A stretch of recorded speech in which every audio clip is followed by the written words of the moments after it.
Hello, welcome back. So we have the second talk of this morning by Simon Caron-Huot, who will tell us about AdS locality and the conformal bootstrap. Thanks. So first I'd like to thank the organizers for inviting me to this conference and giving me the opportunity to speak. So I will talk mostly about this paper from last year, and I will present some ongoing works with many people.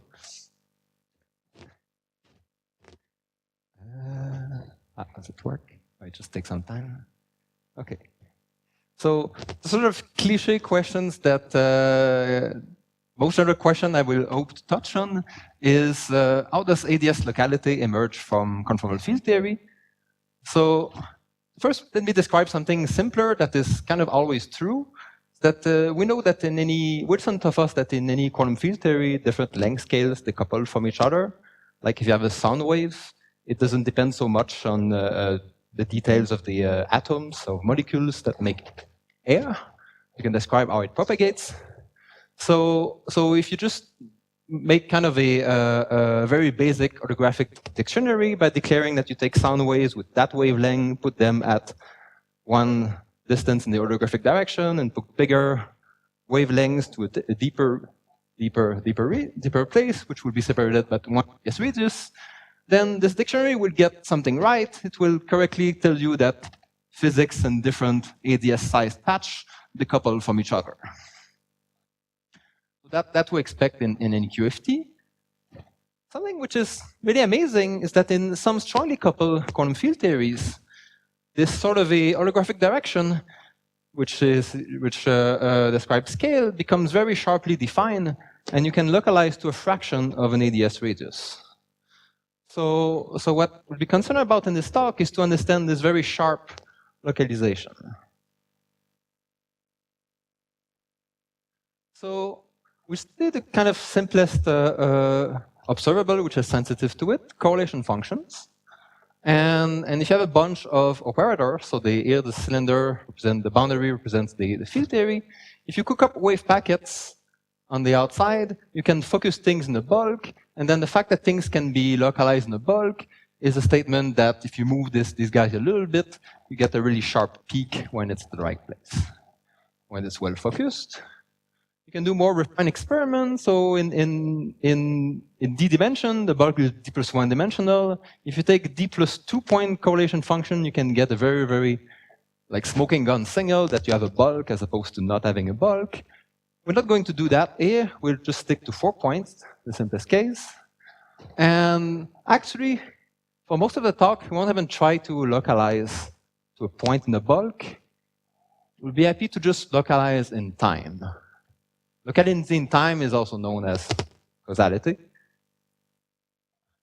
So instead of taking this focusing limit, we'll study this so-called rigid limit, which corresponds to having a large boost between, so if you take operators 1 and 2, you boost them a lot. So this is like a null pancake, Lorentz contracted, and then 3 and 4 are a pancake going the other way. And this limit, any ray of light emanating from the point 1, which goes either to the boundary or to the bulk, will end up at the point 2. So these points are separated by pi, and they're antipodal of each other. So they're really focusing the light cone. So it's a very singular limit. And what happens in this limit is that all of the transverse all in the transverse space, the excitations spread out over an AdS radius. So we're not localizing at all in the transverse directions.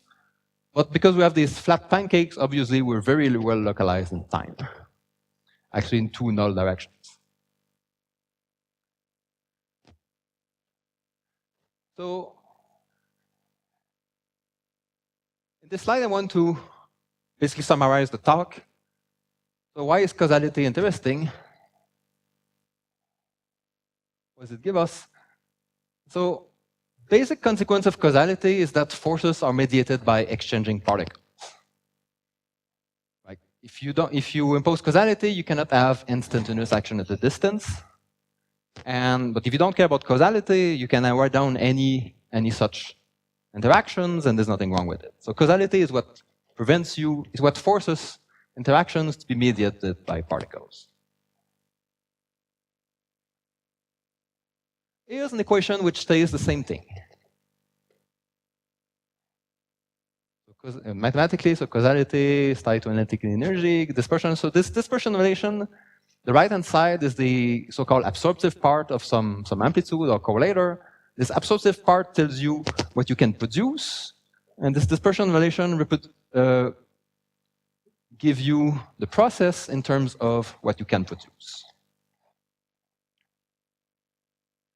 So it reconstructs the interactions from the things you can exchange.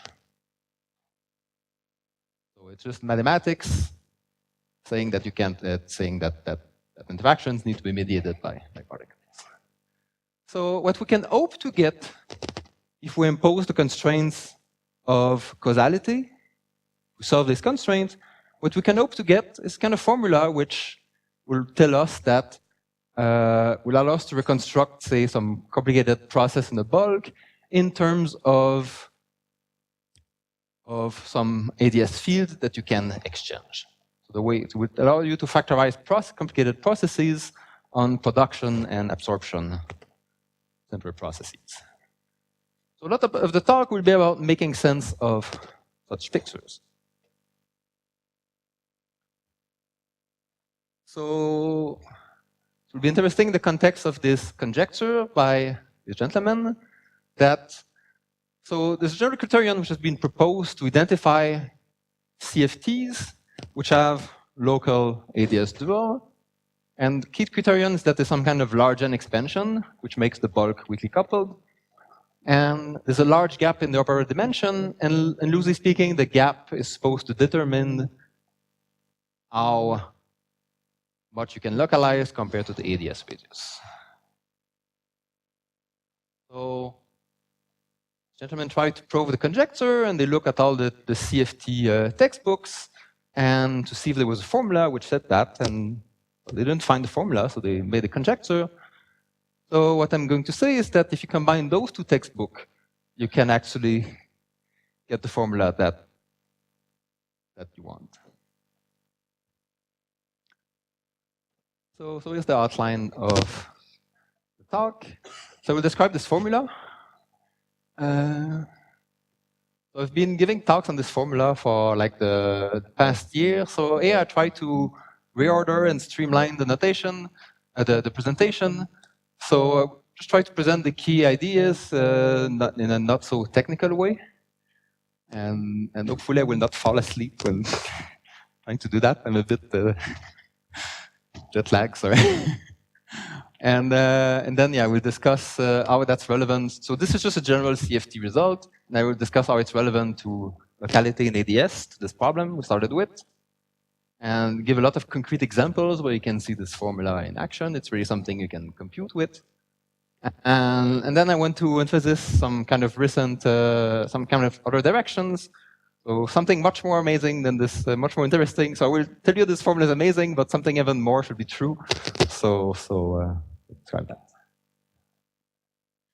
So what we're going to talk about is Lorentzian 4-point correlators in any dimension. So we have two cross ratios. That's always the case for 4 points. But in Lorentzian signature, we think of the two cross ratio as independent real Lycombe coordinates. It's actually convenient to parameterize things like this. This whole talk, we'll spend the whole talk within two Rindler wedges. Well, half the talk, sorry, within these Rindler wedges. And you can parameterize points symmetrically. So this is 1, -1, rho, and minus rho. So useful parameterization. There's OPE, for example, which is a series expansion as rho goes to 0 and these 2 points collide. What we'll be interested in is kind of opposite limit, where we take those 2 points and we boost them a lot. And that this large boost is exactly this rigid limit that I mentioned already. And if you like this kind of fancy words, you can think of this boost as the modular flow. So we take the state with this operator and this operator, the one at time 0, and you look at the modular Hamiltonian with respect to this half plane that separates this half plane and this other half plane. This modular Hamiltonian turns out to be just the boost operator. So we're studying large modular flow. So that maybe is a way to generalize this. One thing that this language immediately implies is that the correlator remains bounded in that limit. So we'll not elaborate on that, but it's going to be important that correlator stays bounded.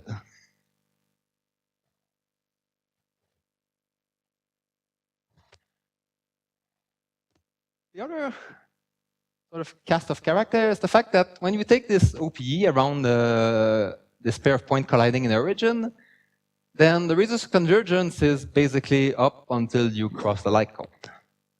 So this OPE doesn't converge anymore when you cross, when you take this point across. We have two options, at least. Well, we can just say, so what?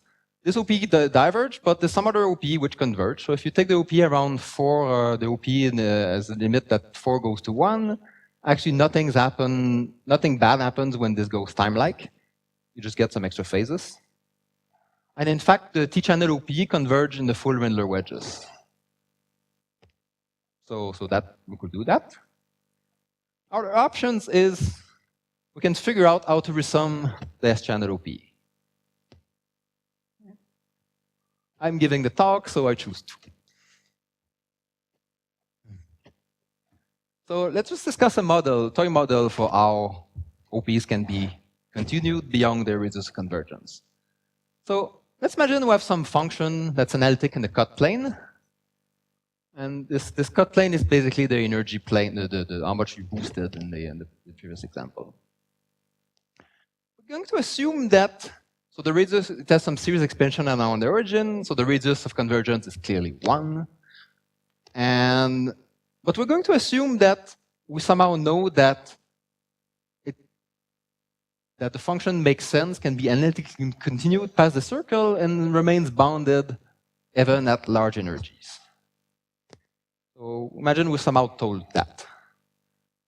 So what does this nice behavior outside the radius of convergence tells us about the series? Must tell us something.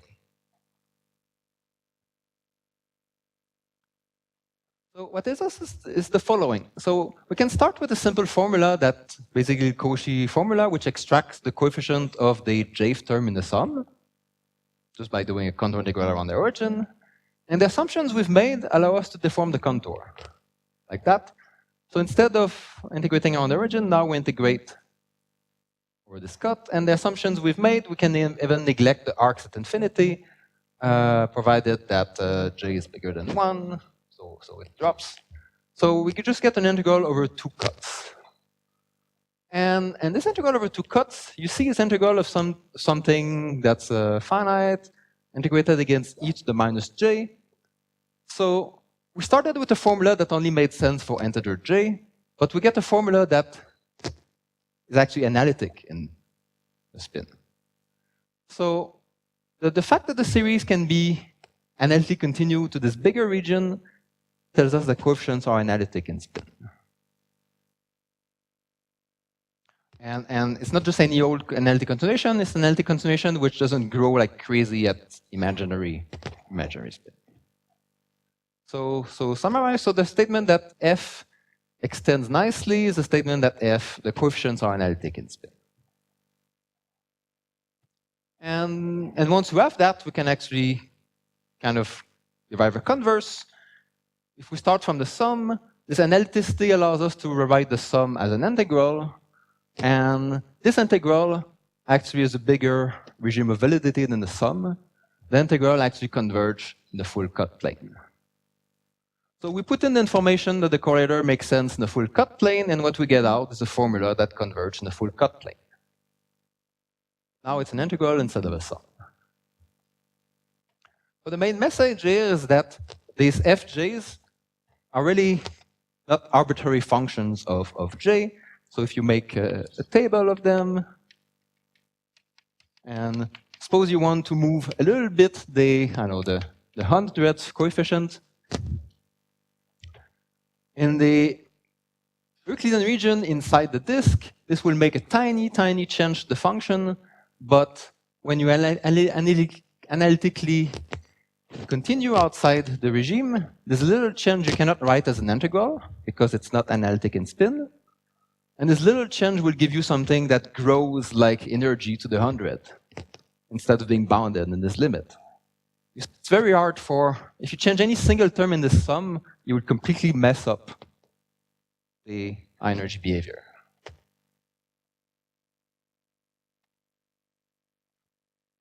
So I've just explained rigid theory, which is a general way of taking Euclidean OPs and getting Lorentzian OPs out of it.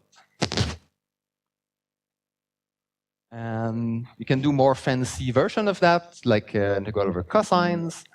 And if you look at and essentially, these formulas are physically equivalent to dispersion relation. So if you start, for example, with a formula that extracts the quotient of a cosine, you plug in dispersion relation that expresses the amplitude from its imaginary part. You change the order of integration. You get a formula that expresses the partial waves in terms of the imaginary part. But now this formula, contrary to the previous one, this formula is analytic in spin. So this is the so-called Froissart-Gribov formula. And physically analysis in spin is basically the step connecting these two formulas is dispersion relation. So you reconstruct data from the imaginary part. That's rigid, that's Gribov, and that's Froissart. So what I'm going to claim is that the OP data of any unitary CFT is similarly analytic in spin. The quotient of conformal blocks and the function in spin. But in a very concrete way, this analytic function you can determine from a certain integral over an absorptive part of the correlator.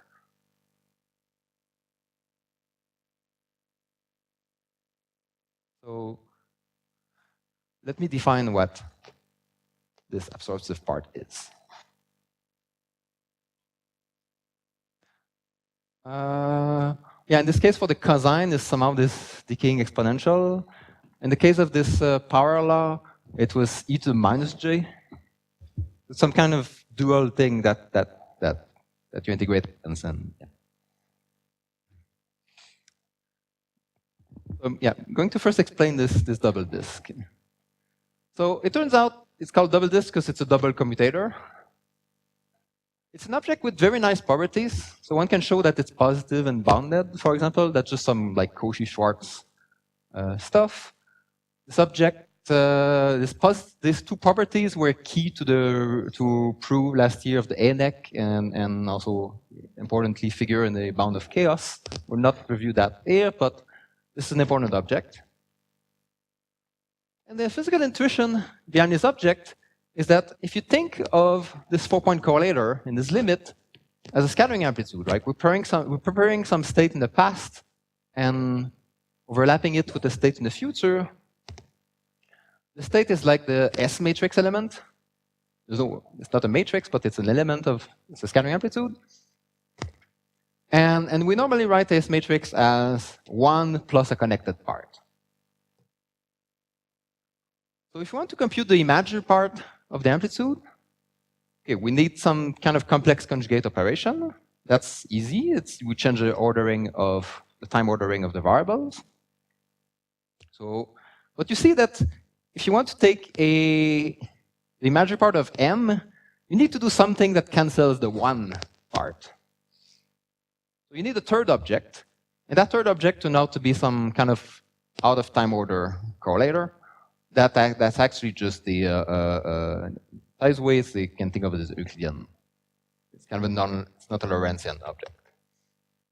So if you take, what do you have to take? If you take this plus this minus this, you can get the imaginary part.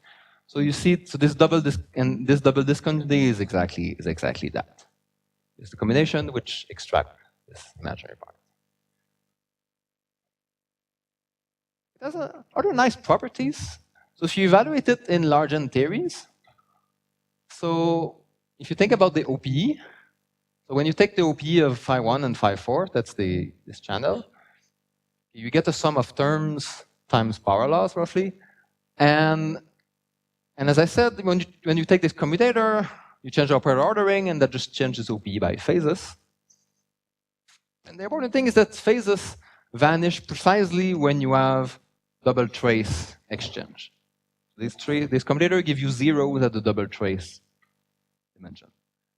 When you take the double commutator, you get a square of the suppression. And that is enough to remove all the double traces at tree level. So this is really like so if you want to make sense of a diagram like that, which is like cutting a propagator in AdS, this double discontinuity does that. It's removing all of the double trace from OPE and singling out on the single trace, which will be the AdS field that's exchanged.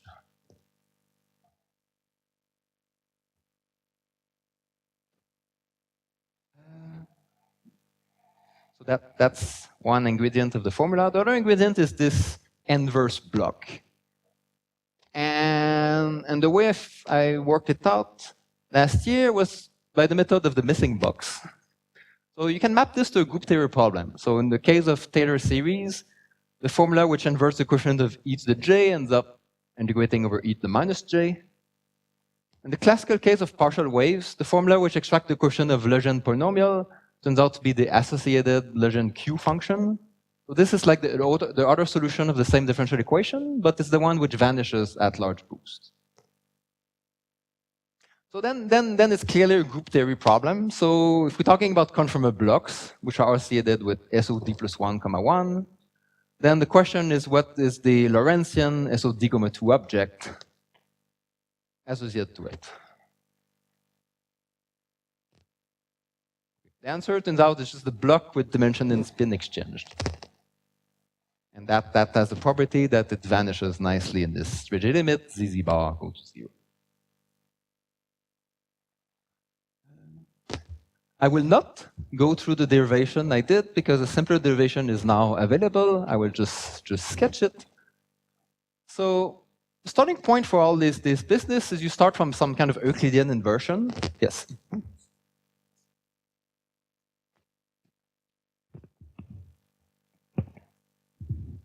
So that the last one, so the inverse block you get just by exchanging the delta and j. Yeah. So here, do you use the fact that it is analytic in j, means for this relation to hold, is it? Yeah, the block, this block itself is analytic in delta and j. Yeah. So that assumption is going into this fact that if you just interchange them. Yeah. Yeah. The fact that it solves some second-order Casimir equation. And that the boundary condition is analytic in J is actually neat. But what's going to be really important is that it vanishes. You see, like in all this example, you have to take the solution which decays at large energy. And here, it has the boundary condition that it decays. So that's really the important part. Thank you. So the first thing in all this business is to have some kind of Euclidean inversion formula, and this is always just some orthogonality relation between special functions. Actually, you have to use a principal series representation where delta is continuous and imaginary.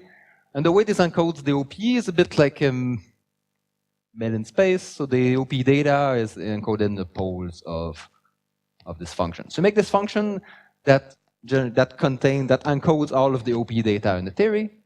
But so far, it's Euclidean, so J is integer, and it's only delta that is continuous. And yeah, David Simon Stuffin has all this trick of writing these blocks as integral over, it's actually the harmonic function, as integral over an auxiliary point times simple 3-point functions. So you can write this Euclidean inverse as some integral over the 4 points and 4 external points times this auxiliary point. So it's a integral over 5 points times the correlator. The trick. Okay, we have this conformal invariance. You can fix 3 points at 0, 1, infinity. So you have really just 2 points integrated. The trick is just to quick rotate those 2 points.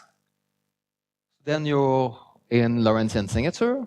And once in Lorentzian signature, you can play games with changing operator orderings. And it turns out you can write the integral over these 2 points in terms of double commutators. So this slick contour deformation argument.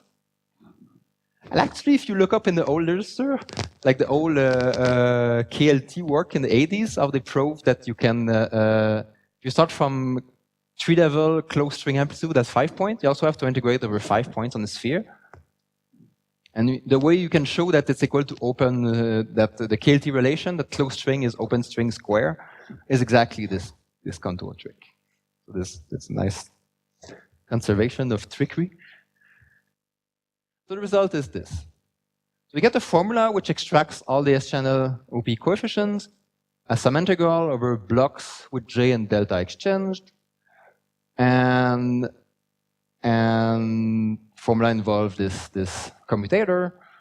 The range of integration is, so I have these 2 Rindler wedges. As I said, you stay always within these 2 wedges, but these 2 points are always going to be time-like to each other to get a non-vanishing commutator. So you have some integral over some kind of wedge-shaped region.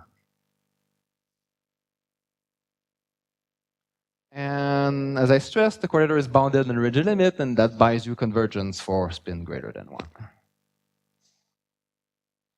Guaranteed convergence. And once you have this formula, you can do some kind of test. Like in 2D Ising, you can take this, we know the correlator analytically. You can just hit, you can compute the double discontinuity of this correlator, which is positive as claimed. It's also bounded when you divide by the Euclidean one. And you can do you can integrate against the 2D global block to get some 3F2, compute the residue, which are supposed to give you the OP data, and indeed you get analytically the decomposition of a Virasoro block into global blocks that way. So it works. So yeah, you can do very concrete calculations for that. Oh, I spoke very fast. So if there are questions, go ahead. So that's the formula. What does this have to do with AdS locality? So recall this conjecture that any large N theory with a large gap as an AdS dual, it's local to this length scale. So what this gentleman proved to make the conjecture is that all the solutions to crossing symmetry that only have double trace and finite spin correspond to derivative interactions in AdS. And roughly the spin is proportional to, not quite equal to, but is related to how many derivatives you put in your local interaction. But the thing that was difficult to explain is why are these higher derivative corrections, why are the coefficients suppressed by powers of this gap? And this is what you have to show locality. You have to show that this gradient expansion converges.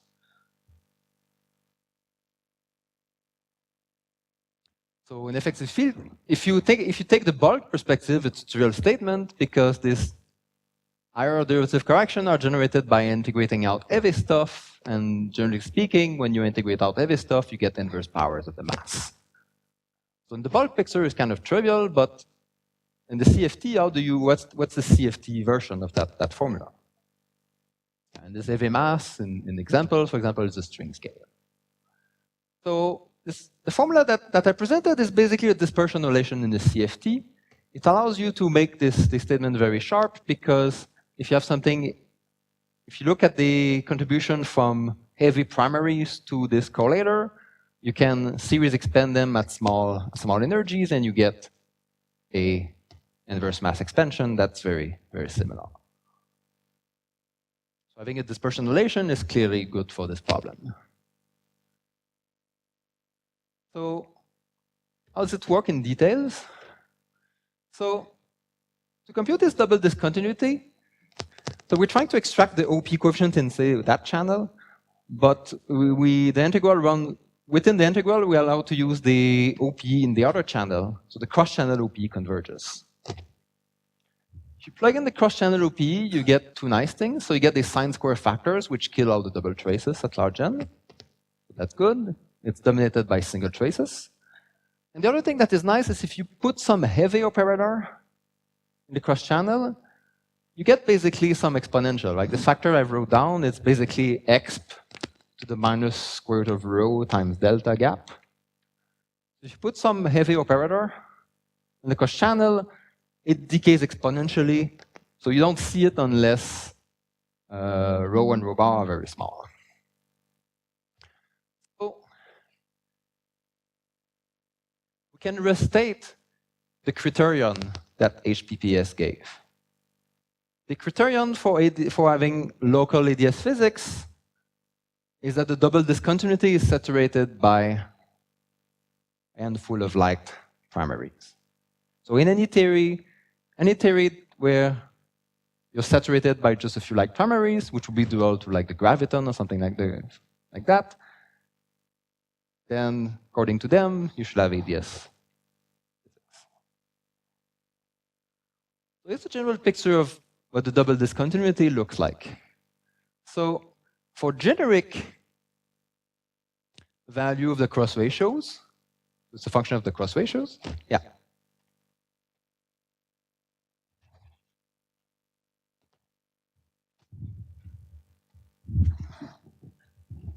So it's not a very precise question, but so what you're trying to explain is why is it in a sense that interactions are suppressed by 1 over n in the bulk? Is that a fair way to no. 1 over m gap.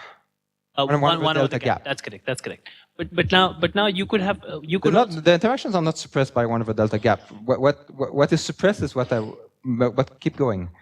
There's always a part which is not suppressed by 1 over delta gap. So what I was worried about was the question when the interactions in the bulk have a hierarchy. It should, in principle, you could imagine some AdS theory which has a hierarchy where gravity is much weaker than other interactions. Yeah. And so I'm just so maybe if I misunderstood what you're trying to prove in the first case. Yeah. Are you not trying to prove that at least, so there might be 3-point coefficients which are not suppressed by 1 over delta gap, but in the bulk interactions are suppressed by 1 over delta gap, right? Bulk effective field interactions. So I'm not, for the moment, I'm not even worrying about the suppression of the 3-point functions. I'm just assuming they're generically suppressed by 1 over n. So I'm assuming some large n power counting. And all 3-point functions are suppressed by 1 over n. Yeah. But could some 3-point functions be much larger than other 3-point functions? Could it be that there's a big hierarchy? Yeah. Yeah, that doesn't... Let me show you what will happen. So for generic cross ratios, all you have to include in the OPE, so I said the double trace cancel out, suppressed by 1 over n4. The heavy single trace, so the light single trace, like the graviton and so on, they give you some non-zero contribution. I'm weighted by the coefficient. And for generic cross ratios, that's all you see. That's the point. Now you look at the theory of not just the light fields, you also have gravitons and other modes, which in the CFT are primaries of I dimension. We know one thing about these primaries, which is whatever they do, they will sum up to something that does not exceed 1 in the high energy limit. If you go away from the high energy limit, this exponential decay that I mentioned kicks in. So the contribution from the heavy is a sum of positive terms. The contribution from the heavies is bounded to be between that curve on the left. And the width of that curve is the gap.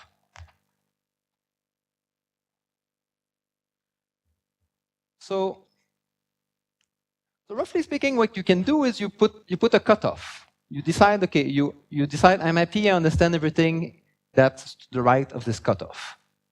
And this will be all the liked primaries, small or large coefficients. And you split the integral in two places. There's contribution from the like stuff and the contribution from the heavy stuff. And the point is, there's only so much area you can squeeze on this heavy part. So this heavy part is sensitive to all the details of your UV completion, non-perturbative UV physics, quantum gravity. The 1/n expansion probably doesn't even work there. It doesn't matter because there's only so much area you can squeeze there.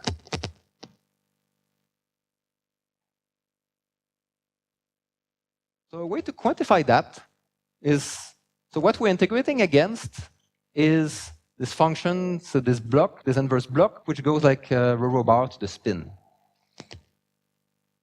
So at I spins, the contribution from this heavy part to the area is very small, so it decays with the spin.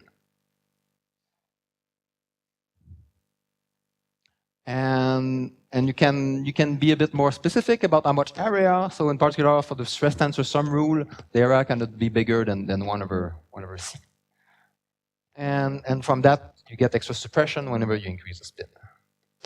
So you get this rigorous bound on the contribution from this part of the curve to any OP coefficient. It's smaller than 1/the gap square, the spin minus 2. And this is essentially what you expect from this effective field theory picture. Every time you add some spin, so here you have two derivatives that count as 1 unit of spin, that you get an extra suppression of delta 4.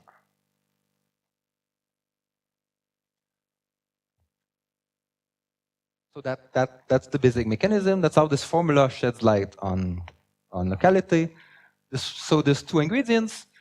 So this formula allows you to explicitly reconstruct what the liked fields do, and it allows you to rigorously parameterize what you've left out by a derivative expansion.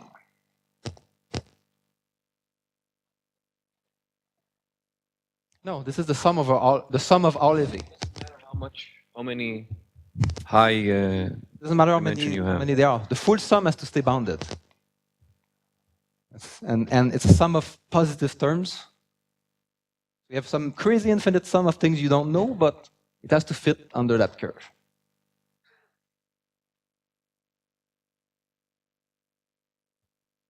Yeah.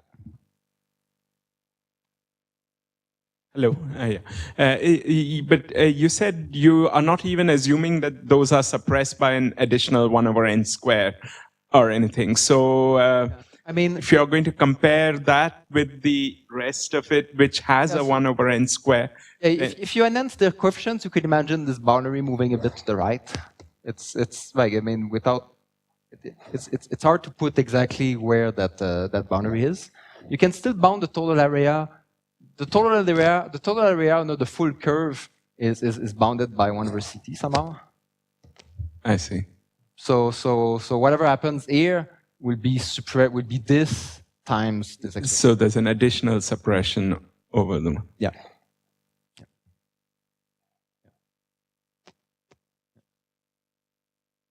The 1/n expansion might actually break down on the extreme. Yes. You just made a comment, so I just wanted to. Oh yeah, the Lyapunov exponent is not defined for real. The spectral density can be anything. It can go faster than any power. The Lyapunov exponent is a statement about the correlator at imaginary energies. If you read the Bound of Chaos paper, and if you go into the imagine, so we're living here. The discontinuity live on the real axis. If you go away to the imaginary plane, you can prove that the rate of growth, so somehow the imaginary part of f, its log prime is smaller than 1. So you can prove some statement along this line. That's the bound of chaos. Yes. But it goes along this imaginary direction, and this is true regardless of what the spectral density does.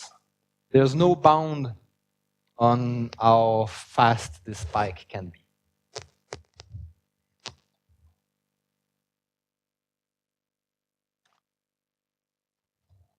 Yeah. Yes. Yeah. So this unknown heavy and non-perturbative part, Can one say more about it by looking at black hole entropy or something? Or how those things... It would be nice to say much more about this, yeah. For the moment, I'm just saying that you can parameterize, I'm just justifying that you can parameterize it by a gradient expansion as you will do in the bulk effective theory. Okay, so I mean, this is the statement for this the C in this for this principal series. But can you say something about in the real delta? Is there a bound, or what is the statement? No, it's really hard to. It's very hard because somehow, like you're right that this is a bound on like you have this delta plane, you have all the operators on the real axis, which are poles. You have their shadows on the other side. And what you can bound is the coefficient function on this axis, which somehow tells you some averages over this stuff, but it's very hard to say anything about individual ones. I mean, the residues are all positives here on the right and all negative on the left. So I think you cannot make they cannot really cancel each other. So I think if you make one of them big, it would have to show, but it's hard to make this sharp. But can you say like how it will grow with large delta if you go further in the real axis? Yeah. You can derive all sort of nice asymptotics at large imaginary delta, which tell you about, roughly speaking, the average spectral density. Yeah, that's actually interesting. Yeah. So it's nice to just look at this in like concrete examples. Just apply this formula. So suppose you want to compute, I don't know. Scattering of 4 scalars, and imagine you can exchange gravitons in the bulk. So you can apply Feynman rules and compute these Witten diagrams, and with graviton exchange, it's a pain in the neck because the propagator is complicated in AdS. And what I'm telling you here is that you can reconstruct this correlator as some integral of its discontinuity. And this discontinuity is saturated by it's just a block. So we know what it is, it's just one block. It's a block for stress tensor exchange. So we have some integral of completely kinematical thing which has to reproduce the sum of diagrams up to these ambiguities which are going into these bounds have spin less than 2, so these are contact terms with spin less than. So these are interactions with few derivatives. Of course, yeah, if you have SUSY supersymmetry or the symmetries, the contact terms are restricted. And here I'm just going to discuss the simplest example. If you have maximal supersymmetry in the CFT, then actually all of these supersymmetry effectively ends up shifting the spin by 4. So actually you get convergence for all spin bigger than -2. So it really works. There's no ambiguity at all.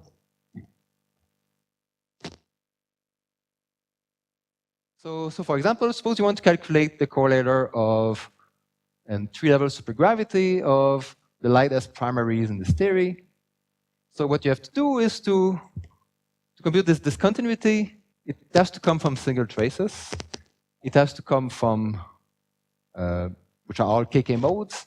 And in this case, there's only one of them which gives you singularity. So you just have to include one cross-channel block. And you just need its discontinuity, which in this case comes from the pole at v goes to 0. So the only input to this calculation is this part of the block. And I claim you feed that information into the integral, you do the integral, and you get the full OP data that describe this 3-level Witten diagram. The data is actually quite pretty. And this matches exactly with the explicit Witten diagram calculation, which was carried out in the Tour de Force almost 20 years ago. Okay, now people are getting smarter about doing this using balance space ideas or the approach. But what is kind of special here about this method is that you really have control over the ambiguities. So for example, you might wonder if you can add some R4 correction to this 3-level diagram or something. We know that the coefficient of CR4 by this bound that I mentioned, it's tied to something that's spin 4, so it has to be down by the gap square. So you can make such statements that the result is unique up to such small ambiguities. What sort of data did you get out of this one block exchange? quite understand the previous page. So this is the full S-channel OPE. So yeah, Anomalous okay. dimensions and stuff like that for the double trace. Yeah, so this is the anomalous dimension times the leading order coefficient, and this is the change in the 1/n square correction to the OPE coefficients. Yeah, so you get all of that, and if you have patience to resum the OPE, you can check that it matches the cross-ratio dependence.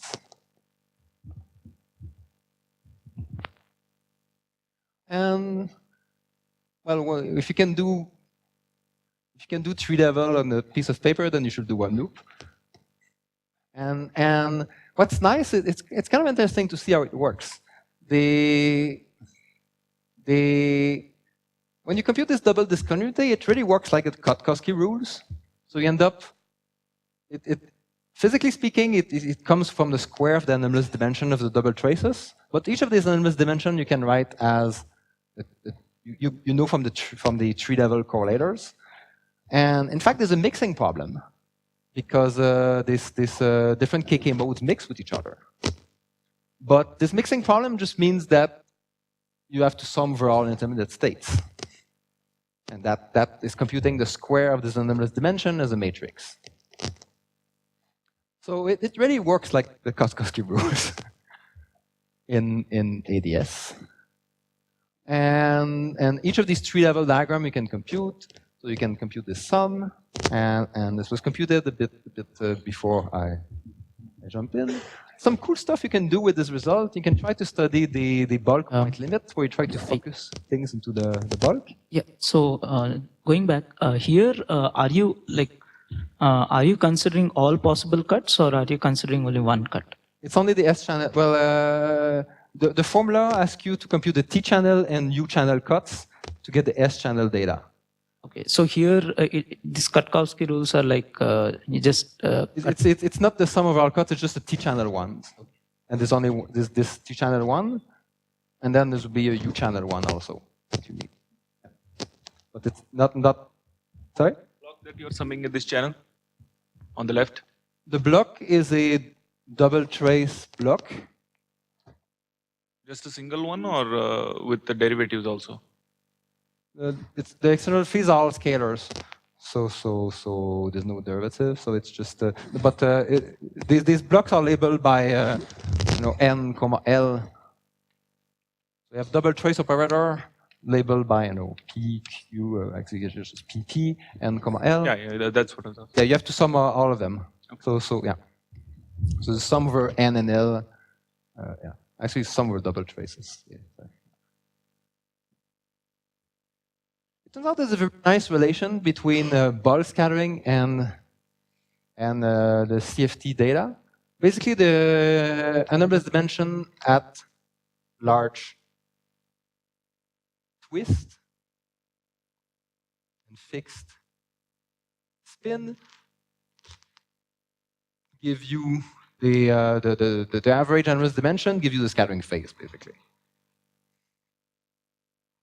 And this is the usual flat space scattering phase. So in this limit, you focus things into the bulk, and the physics looks locally flat, so you match with the flat space amplitude. And the energy is just the twist divided by the AdS radius. So in AdS CFT, right, when you try to do this local bulk scattering, you never actually get a local 5D theory, because if you're at length scale smaller than AdS radius, you actually see 10D. AdS 5 cross S5. So the thing to compare against is the 10-dimensional amplitude. We sum over all the KK modes. And actually it can be computed. It's a sum of 3 box integrals. You can integrate them, and we can expand the result into 5D partial waves. And amazingly, this matches precisely. So we have a one-loop CFT calculation which matches exactly the flat space limit of type 2B supergravity at one loop.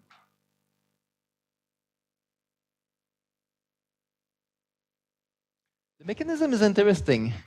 And actually, since we're using some kind of dispersion relation to compute this OP data, we can do the same on the amplitude side. And here you can use the classical Froissart-Gribov formula to express this OP data as an integral over discontinuity of this amplitude. So you take these box integrals, you compute this discontinuity, it's given by some simple function, and then you integrate it against these amounts. So like 5D, 4D Lejeune polynomials. You have to compute the integral, and that integral matches. So what happens is actually the following. We just have a commutative diagram. In the CFT, you can compute this double discontinuity.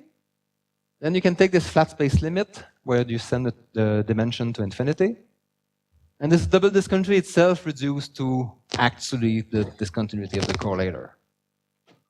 And on one side, we go from the double discontinuity to the full correlator using this inversion integral.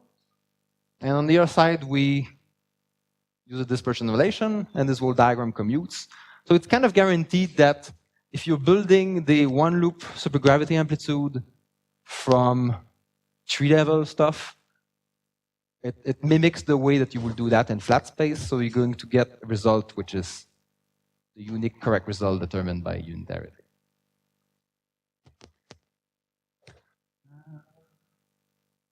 Just wanted to say something briefly about divergences and so on. This power counting, it can actually be at one loop some UV divergence that's been 0, that reflects some R4 counterterm. And one thing which is kind of nice is you might think that, okay, it's a power divergence, so you can just renormalize it to 0, like in DimReg, you reset it to 0. But actually, in this dispersion relation, its coefficient turns out to be a positive definite integral, which is non-zero and diverge below looks like it diverges below the cutoff. So we get a lower bound on the coefficient of this R4 counterterm.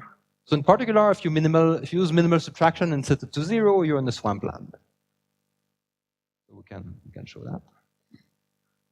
And yeah, the type 2B effective action satisfies that on the I wanted to say something nice about these tree-level amplitudes. It's a bit crazy, but actually the flat space 10D amplitude gives you somehow the full. There's a way to go from the 10D flat space amplitude to the full CFT anomalous dimension. And it's actually rather crazy how it works. So I mentioned you have this anomalous dimension matrix. Normally, you diagonalize the matrix, you get crap for the eigenvalues. But here the eigenvalues are actually nice. So there's gentleman conjecture general formula. And the formula is literally the 10D amplitude. I don't know if that was noticed, but anyway, we noticed that, and we built on that, and we actually found a proof. It's just a cool accident that AdS 5 cross S5 happens to be conformally flat. And the tree-level 2D tree amplitude is accidentally conformally invariant. So you can actually somehow think of having a 10D CFT effectively, and using this you can relate these things. So this is kind of a cool structure, and the bottom line is you can combine all of this S5 spherical harmonics into a single 10D object. So it's not just a random list of correlator for each. That's going to appear. Okay. I have 1 minute left. There's a few things I wanted to tell you about. So these are really like work in progress. So it's okay, I don't get to spend too much time on it. I wanted to review a bit the large spin bootstrap. So there's this beautiful plots where you can do some 1/1 spin expansion, a Trivedi Ising model, and the curves work all the way to the stress tensor. So the fact that this works, so the fact that all states have to lie on a residual trajectory is an output of the formula. And what is nice in 3D Ising is that it appears that all the trajectories are basically composites of Forest composites of sigma and epsilon, if you wish.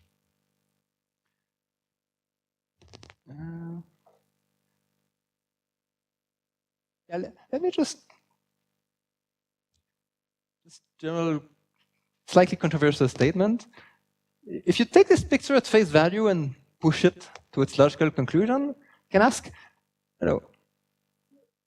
what's the simplest AdS theory which would give you that spectrum?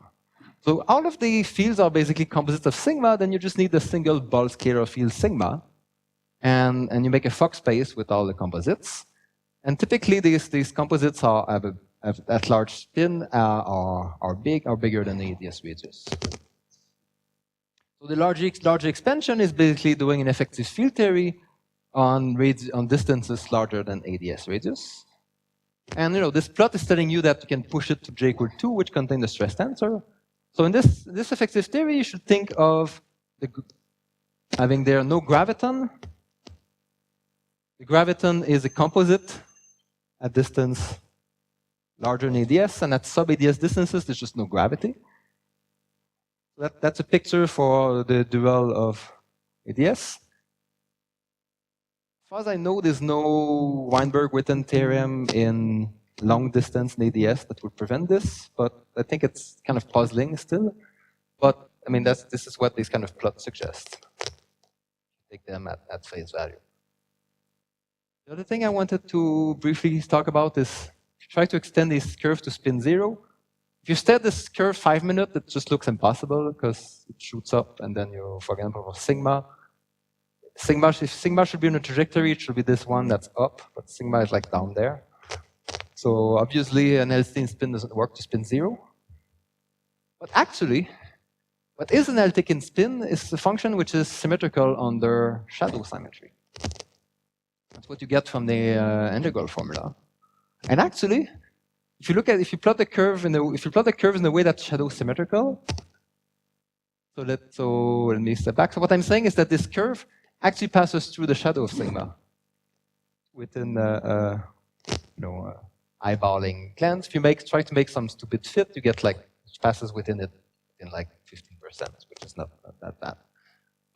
But if you plot things like that, so the thing on the left is sigma and the thing on the right is its shadow. So obviously, right, the curve doesn't pass to sigma, but it's there's a perfectly reasonable curve which passes to its shadow. You can play a similar game for epsilon. Epsilon and its shadow are down here. Okay, how this fits on this curve is I have to explain this. You can think of this basically like, if you think about the curve for like more than 2 minutes, but not that long, you convince yourself that it looks like, the only way it can look like is if you have 2 levels in quantum mechanics, levels don't actually cross, but you have level repulsion. So you need to have some, and you can fit to this expectation and you get some reasonable looking curve. So here's a bunch of conjecture about 3D Ising. So apparently, I think not everything has been said about 3D Ising yet. So the shadow of sigma should be on the trajectory, blah, blah, blah. There's an operator that's missing at j equal 1. Here, there's nothing here. That if the trajectory is smooth, that normally there's an operator every time trajectory cross integer. So that means there should be some fine-tuned 0 on the coefficient. So there's a bunch of conjecture like that you can make. And I think this whole picture is kind of consistent if you assume that the intercept is smaller than 1. So there's the Lyapunov exponent is negative. That's what that means. So there's effectively no chaos in that theory. We can make implication for the spectrum. So this is all work in progress. And the last thing I wanted to say in 50 seconds, we got all this mileage by extending the OP to the Rindler wedge. But the OP actually exists beyond the Rindler wedge. So we got to get something out of that. Not clear yet, but it's a very interesting region where you have, this is really the region where we can probe bulk locality sharply. You can get features like correlators which are peaked on the AdS radius, peaked at the string scale. And very sharp signature of AdS locality, even for the 4-point correlator. If you allow yourself to go to this region, you need to go to this region to focus things in the bulk because it's obvious on the right that these 2 points in the past have to be time-like from these 2 points in the future. So this region is really interesting. And right now the formula doesn't quite converge if you try to go there. But there's got to be an extension which allows you to go there, and that would be very interesting. So much more should be true. And yeah, so I will leave it here. Thank you.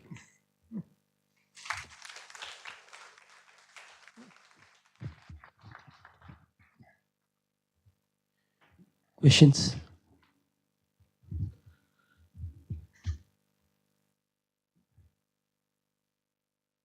Again, a bit of a vague question. I mean, you mentioned the Katkowski rules for these ADS Witten diagrams. And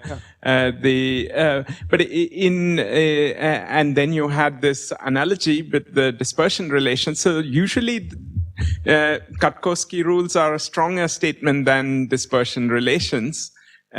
In the sense that Katkowski rules hold for Feynman diagram by diagram.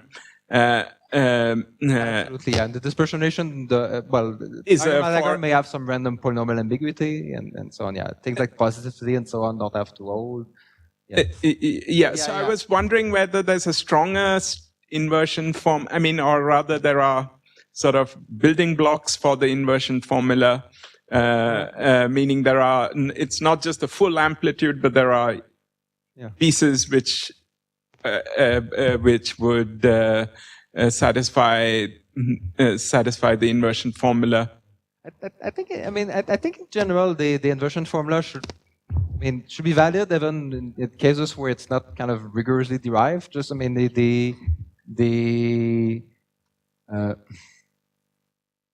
the worst that can happen is you need to add some kind of subtraction term, and again, I'm being kind of vague about what that means because I don't really understand what it should be, but that's the worst you expect, basically.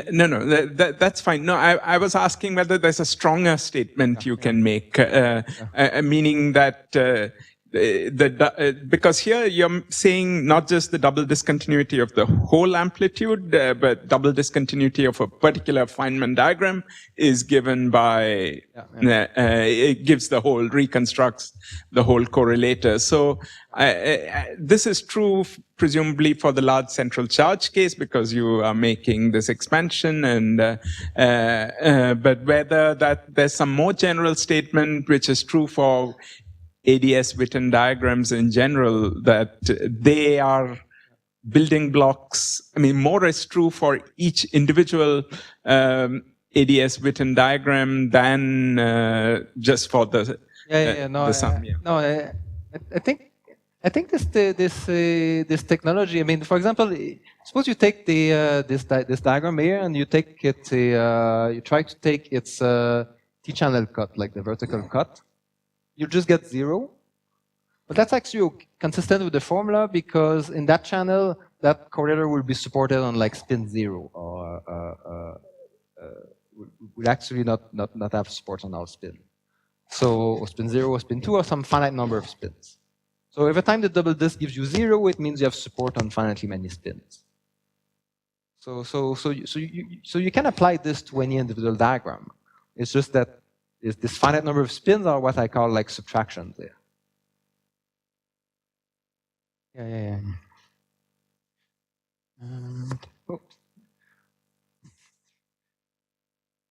you have a two-loop diagram, like this, like that's 3 loops.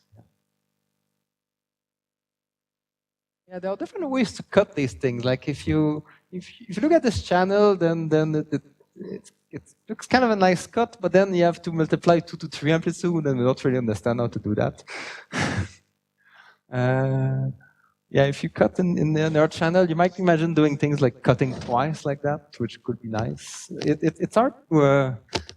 I think it would be nice to explore more what we can do with these cutting rules. But generally speaking, I think it's a nice observation that this double discontinuity is really capturing what we normally call the imaginary part.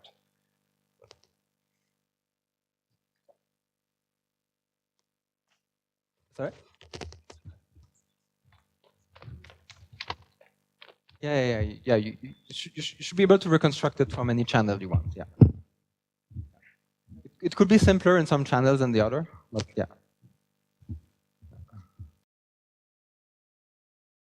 I mean, you said you showed this nice commutative diagram to the flat space limit. So in flat space, you would imagine that a two-loop string diagram, you could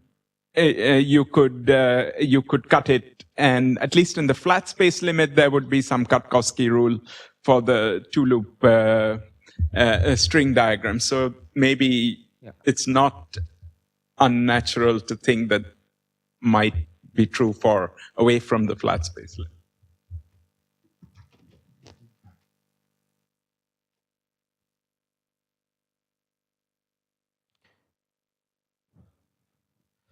Okay, so let's thank Simon again.